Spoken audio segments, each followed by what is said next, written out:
mempercayai mereka memiliki kekuatan magis, men. Nah, yaitu sebuah kutukan. Gimana menurut kalian jika ada kaum waria yang membangun sebuah masjid untuk bertahan hidup? Mereka mengemis dalam berkelompok. Sekitar ada 30 sampai 50 orang, men, secara terorganisir.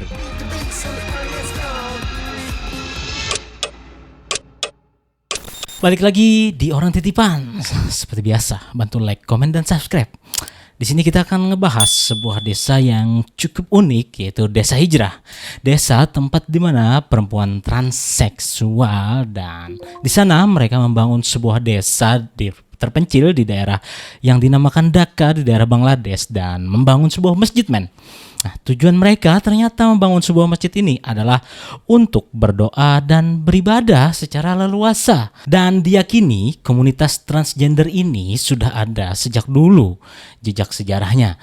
Gimana menurut kalian jika ada kaum waria yang membangun sebuah masjid? Bisa bantu tulis komentar kalian di kolom komentar di bawah. Nah, bantu like, komen, dan subscribe juga, karena kita akan selalu mengupload video dan cerita-cerita yang agak lain. Nah, gimana ceritanya? Langsung aja kita bahas di Storyworld.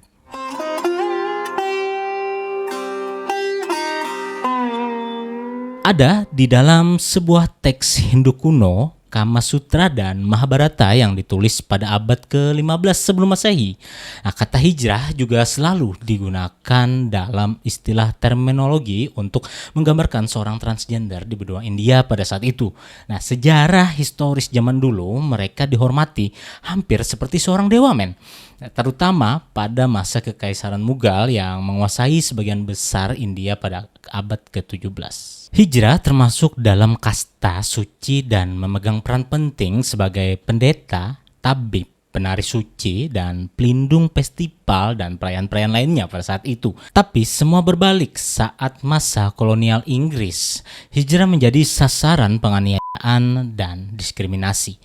Karena nilai dan norma masyarakat Inggris pada saat itu seperti Undang-Undang Sodomi pada tahun 1861 yang menghukum tindakan seksual yang tidak wajar.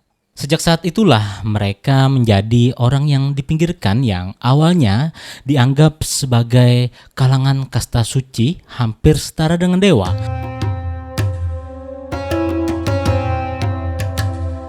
Diperkirakan di Bangladesh ada sekitar 50.000 kaum hijrah yang mereka menganggap diri mereka sebagai jenis kelamin ketiga di sana. Dan kehidupan mereka terpaksa mereka lalui dengan mengemis, bahkan ada juga yang sampai menjual punya, men, untuk bertahan hidup. Mereka mengemis dalam berkelompok. Sekitar ada 30 sampai 50 orang, men, secara terorganisir di daerah tengah kota di Dhaka, Bangladesh.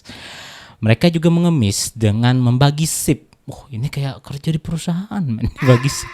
Nah, jadi antara pagi sampai sore, yaitu mereka meminta 5 sampai 10 sen. Jadi dengan cara inilah mereka bertahan hidup di tengah kota yang ada di sana, men. Jadi sebenarnya mereka melakukan hal ini karena terpaksa dan tidak ada pilihan lain menurut pengakuan mereka sendiri. Jadi ini kata salah satu dari mereka, men. Jika masyarakat memberikan kami pekerjaan, kami pasti akan mengerjakannya. Karena sebenarnya kami juga tidak senang mengemis.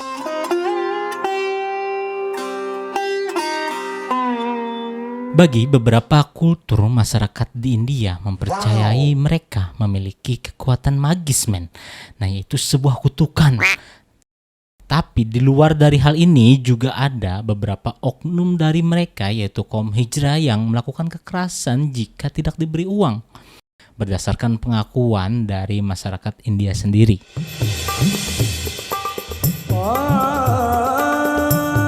Di desa yang terpencil dan kecil inilah, tersembunyi dari keramaian kota, mereka bisa tinggal dan merasa damai di base camp mereka, men.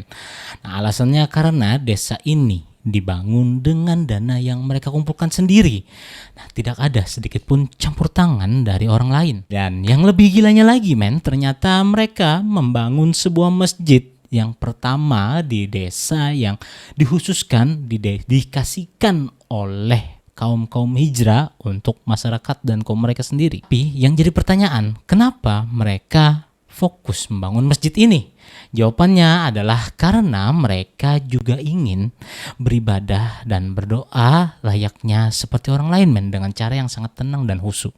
Dan alasan lainnya kenapa mereka membangun masjid adalah karena sebagian masjid yang ada di sana dengan tegas melarang kaum waria masuk.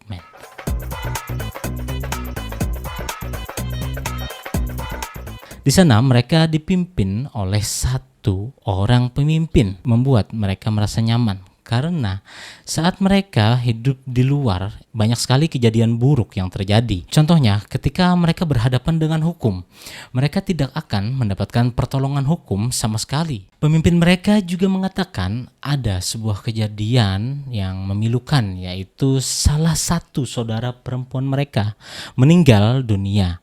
Nah, kita nggak ada yang tahu nih maksudnya saudara perempuan di sini apakah perempuan asli atau bagaimana ya.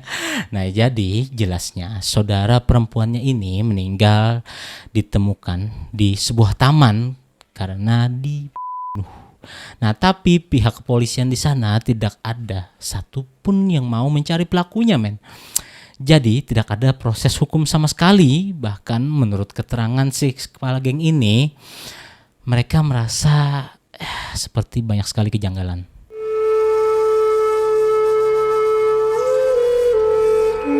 Ada sebuah kepercayaan dan tradisi yang cukup unik di sana yang mereka percayai. Jadi, jika ada seorang anak yang baru lahir, mereka akan bersenandung dan menari-nari seperti berdoa, dan juga ada beberapa ritual yang mereka lakukan. Nah, mereka menganggap bahwa ini sebagai jembatan antara surga dan tanah. Nah, yang mereka percayai kalau keberkahan dan kemakmuran akan datang bagi keluarga baru yang mengundang mereka untuk melakukan hal ini,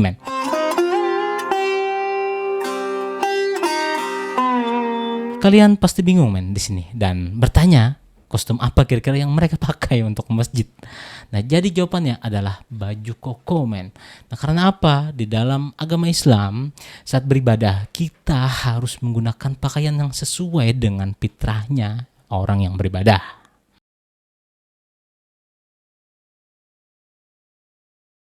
Di India Utara juga ada komunitas yang disebut Pravaya. Nah, ini sorry ya kalau gue salah dalam penyebutannya, tolong dibantu dikoreksi. Jadi mereka ini menyembah Dewi Bahucharamata. Di India Selatan mereka juga ada yang disebut Jogapa. Nah, jadi mereka ini menyembah Dewi Renuka. Jadi kedua komunitas ini hampir mirip dengan komunitas hijrah tadi, Dan ada lagi yang disebut Koti. Nah, ini mirip dengan Katoi yang ada di Thailand, Nah, jadi mereka ini seperti laki-laki yang bersifat feminim, dan biasanya Koti ini tidak hidup bersama-sama komunitas seperti kaum hijrah. Dan sepertinya mereka ini berpakaian layaknya seperti laki-laki, cuma sifatnya saja yang lebih feminim. Dan ada informasi terakhir juga yang menyebutkan kalau pada April 2014, Mahkamah Agung di India mengakui kaum hijrah tadi sebagai transgender dan lainnya sebagai jenis kelamin ketiga berdasarkan hukum yang berlaku di negara mereka, Terima kasih atas waktunya, bantu like, komen, dan subscribe seperti biasa, Dan bagi kalian yang udah dukung channel gue ucapin terima kasih yang sebesar-besarnya. Nah, sekali lagi orang titipan tidak ada habisnya mengucapkan terima kasih. Tonton juga video gue yang banyak di bawah ini. Semoga kalian terhibur dan dapatkan sesuatu yang lumayan menarik. Oke, daripada kita kebanyakan bacot, gue orang titipan. Bye.